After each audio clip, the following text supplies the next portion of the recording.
പ്രകൃതിയാണ് പരാശക്തി. ഇവരുടെ രണ്ടുപേരുടെയും സമ്മേളനമാണ് എന്ത്? ഈ പ്രപഞ്ചം, ഈ കാണാവുന്നത് മുഴുവൻ, ഈ ലോകം മുഴുവൻ.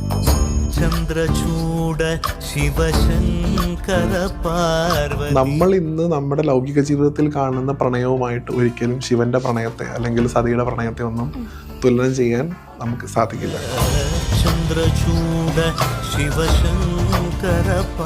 സതി ഇല്ലാതായ സമയത്താണ് അതിന്റെ ആ ഒരു ബാലൻസ് തെറ്റുന്നത്, അല്ലെ? ഭഗവാൻ താണ്ഡവം ചെയ്തു എന്നൊക്കെ നമ്മൾ പറയാം.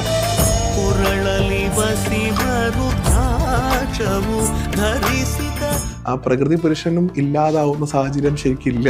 അവർ തമ്മിൽ ഒരുമിച്ച് എല്ലാ സമയത്തും ഇരിക്കുന്നുള്ളൂ. അത് തിരിച്ചറിയാതെ പോകുന്നുണ്ട് നമ്മൾ. അത് കാണിക്കാനാണ് സതിയുടെ യോഗം കാണിക്കുന്നത്. അപ്പൊ കാമചിന്തയോടുകൂടി ഒരിക്കലും പാർവതിക്ക് ആരെ കിട്ടില്ല? ഭഗവാൻ മഹാദേവനെ കിട്ടില്ല.